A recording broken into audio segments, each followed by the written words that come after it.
Jamie Wall, good morning to you. How you doing? Morning, lads. How are you? Yeah, good.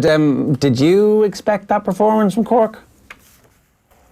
A week ago I did, but last Sunday evening I didn't. I just didn't know what the story was with Cork. I think coming into the championship, I was expecting Cork to be the team to rattle Limerick. But like I said, last Monday evening, I just couldn't see where this was going to come from. So, during the week I was quite pessimistic about the whole thing. So I really couldn't see it coming during the week. But again, like I said, in the broader context of, looking at this year and the championship as a whole, I was expecting Cork to be a team to give Limerick a good go, because I think, funny enough, I just think they are actually well suited to play Limerick. Why? I think they match up well to them. I think, they're one of the few that athletically can cope with the age profile of the team is actually quite good. If you look at last year, they were probably the team that gave Limerick their best, player in Cusack Park, but in terms of in a championship game that it was on the line, they were the team that gave Limerick their toughest outing on both occasions. I think in the league this year, they were the only team that gave Limerick a good go. So it just seems like they seem to be well suited to take on Limerick. But like I said, in the context of the last 7 days, it was quite surprising to see that coming. But I suppose that's sport. You have to look at it in a broader context. Yeah, so the turnaround, though, what do you put the turnaround down to? Because it can't just be attitude. I know in the post-match yesterday, Dalo was like, oh, look, you can talk about tactics all you want, but if the attitude is right, then you can see that sea change. But Limerick's attitude was right. It wasn't that Cork were coming up against a team who weren't in form, who weren't really mad keen. It's this celebration of their All-Ireland victory for the first time in Championship at home since they won it. So they were up for that game. There has to have been something else going on apart from just the attitude of Cork switching. Yeah, no, definitely there was. I think a couple of positional changes certainly suited Cork. A couple of players. I think the influence of Bill Cooper actually shouldn't be understated. I think him going off in the warm-up last week was an awful loss for Cork. It was an awful loss for the Cork backline, because he's not exactly, he's not your Keane Lynch, Luke Meade, silky kind of hurler, but what he does is he goes through an amount of actual work, and Daniel Carney as well. And that's not in terms of just an attitude kind of work rate thing. It's actually a very important thing to allowing your backline to get set up and have bodies around the ball, which is kind of very much a Limerick trait in the last 12 months. I think Cork really just their half-forward line and that midfield dynamic worked a lot better. Bill Cooper also being in midfield, it kind of releases Darragh Fitzgibbon to do the nicer things that he wants to do, more than just the hurling side, which we obviously know he can do. Darragh was able to get that little bit more freedom yesterday because of the work that Bill Cooper goes through. I think that was a massive part of it for Cork. I think, look, another thing, last week Tip were just quite good. We saw Tip are probably just quite a good team. But, Limerick are after 6 weeks off, or 7 weeks off, I think, since the league final. There is a degree of one team has had a championship game to get up to the pitch, the other hasn't. So I wouldn't be quite saying that I think Cork have broken Limerick just yet. I think that'd be a little bit in the realms of a panic call, the same way that Cork weren't broken 7 days ago, There was a lot written in the build-up to the game yesterday about the Cork dressing room, how perhaps the players perhaps weren't fully behind John Myler or whatever it may be, or certainly not giving their all. It seems in the evidence of yesterday that just isn't the case whatsoever. Was there ever any truth in that, or was it just mere speculation based on perhaps a perceived effort in round one? Look, we all heard those rumours, I think, but to be quite honest with you, you hear those rumours about every dressing room when the team plays badly, and then you hear that, they'll go through a wall for this man and the team plays well. And I think the truth is probably always somewhere in the middle. I don't know. I couldn't tell you for 100% that, that the players are all hugging John Myler like Jurgen Klopp at the end of games. But by the same token, I think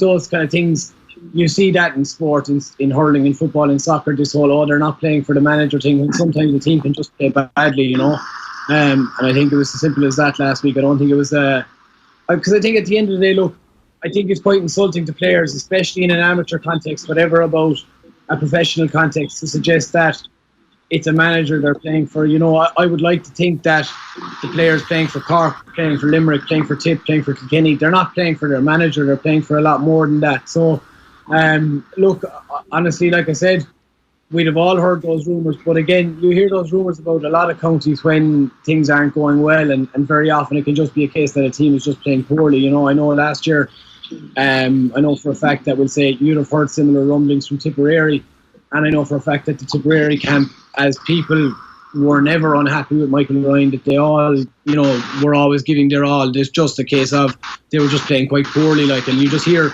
like I said, in the GA especially, you hear these rumours, you know, and these kind of rumblings all the time, if a team's just not performing, but sometimes it's as simple as a team's just not performing. Yeah. Obviously, the couple of big stories from the weekend. Kilkenny had that game against Carlow over in about 4 minutes, 16 seconds. I think it took them to get a goal up, and they had their second one up.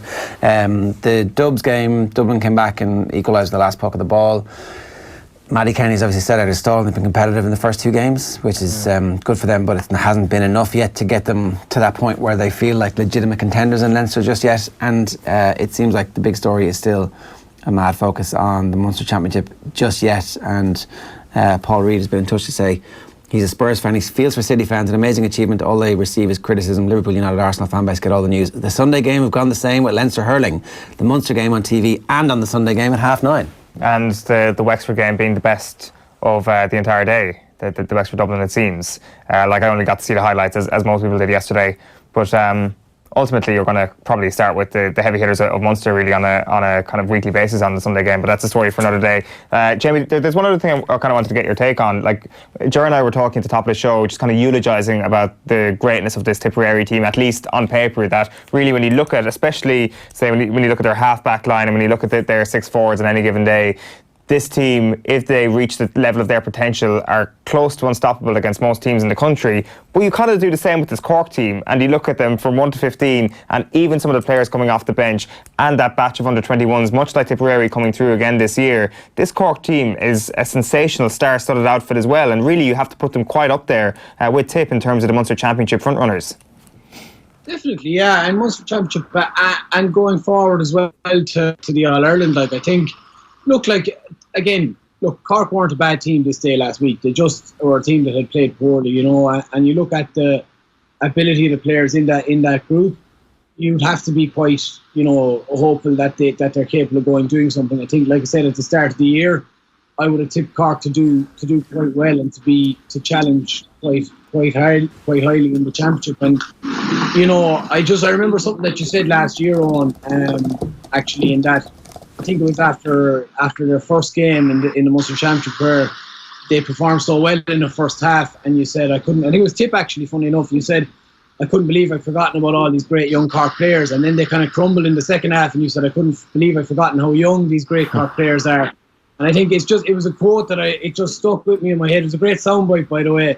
But you're good on them in the last while, but it's just one that I think, you know, a year on down the tracks, that I think it could be a case of if that maturity has come in the last 12 months, you know, Cork really could kick on, you know. You're going to make Owen's head explode here if you start giving him credit for his hurling analysis. Uber's outside now, so... I want to play you this. It's from our Saturday panel at the weekend. We had Naas Connaughton, Zach Moratti and Damien Casey from Roscommon, Leitrim and Tyrone on talking about the tiered hurling. So one plays in the Christie Ring, one in the Laurie Mar and one in the Nicky Rackard. They were in speaking with Nathan on the Saturday panel. Have a look at this. Considering it's a lower tier, like it is a lower tier than the Lee McCarthy, like, so it doesn't bother me to call it a lower tier, because I'd rather be considered a lower tier and play at a level where we can compete and have a realistic goal of going on and winning something at the end of the year. Like, I would have played football for Roscommon underage and a little bit when I was about 21, and we were lucky enough that we were, you know, Roscommon were competing at underage levels, but there's lots of teams out there who, I don't want to sound harsh in any of the counties, like, but realistically are setting out at the start, once the league is over, are looking to hopefully maybe cause a shock upset in round one or a preliminary round, and don't really have a chance of ever competing for a Leinster or a Munster Championship or for an All-Ireland series. So the fact that it's a lower tier doesn't really affect me. It's the fact that I know that I can go out and we can realistically set out at the start of the year saying we're going to have 3 games that we can aim to try and win those 3 games to go in and hopefully get on and playing an All-Ireland final. Yeah, it turns out tears work. Yeah, well, look, this is something I feel very strongly about. Obviously, I'm always banging that drum and having fights with people on Twitter about it. But it's just something that, like, you know, like the points he's just made there. Like, I come from an intermediate club, we'll say, you know, a slightly smaller club. I'd have cousins and friends who play for senior teams. Like, we won an intermediate county in 2010, and there's nobody going to tell me that it means more to the lads who win senior counties than what that competition meant to me, you know. I just think, you know, it's at the moment it's a cultural thing in the GA. Players think, certain players think, but even the players now are starting to turn. But people think, oh, it'll be devalued because it's a lower grade. It's not. That's rubbish. Like, I think if you look at, you know, the celebrations of the Sheffield United players for about a week after they got promoted to the Premier League, if you look at the hurlers when they win the Joe McDonough, or when they win the Christy Ring or the Laurie Marr, like, these players, you can see how much it means to them to win an All-Ireland, you know, to play the biggest day of their sporting calendar, and to have that day penciled in at the start of the year, I think is a hugely important part of it. You know, I think there's a lot of talk of Champions League formats and, you know, top two, bottom two stuff. But for me personally, that doesn't work, because as long as you start out in one competition and then go into another one, that competition will never be the same. I think it straight out has to be a case of, listen, this is your level.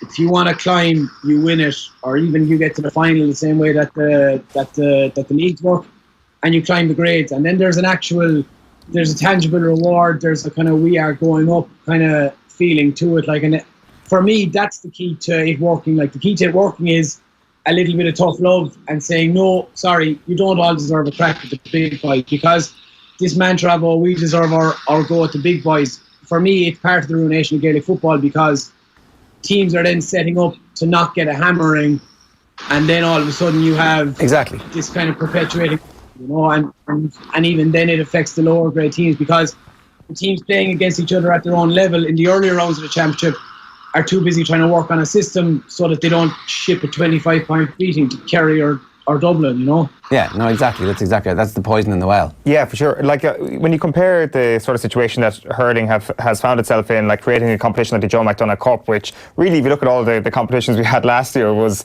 on its own merits an unbelievably exciting competition right down to the wire. The only thing is, we haven't seen enough Joe McDonough action. Is it being promoted in the right way, these lower tier hurling competitions? And if football goes down the similar way to hurling, is there anything they can learn from that in terms of coverage?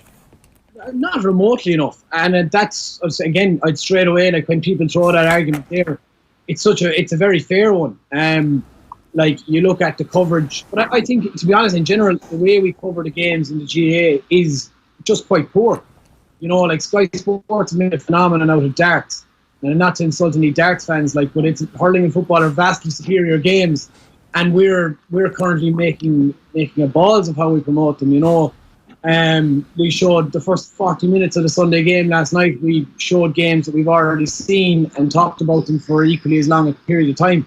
You know, like, we could be doing things a lot better, like, you know, in terms of that. Like, personally, I think the Sunday game, the model itself is outdated. It's like you're trying to cram so much in, and as the summer gets on, it even gets worse. You know, you've all this extended highlights of the games we've already seen, extended analysis of games we've already seen, analysed and watched, and it seems pointless to me. I think they should actually just bin the analysis in the Sunday game, go full match of the day, you know, show the highlights of as many games you possibly can, and then pick a feature game from each sport that you do on a Monday night, you know, and actually get Derek McGrath or get one of these kind of Don Logue guys who are pulling out the fancy clipboards and everything, and get them to go through their one or two games on a Monday evening, like something like that. I think there'd certainly be a market for.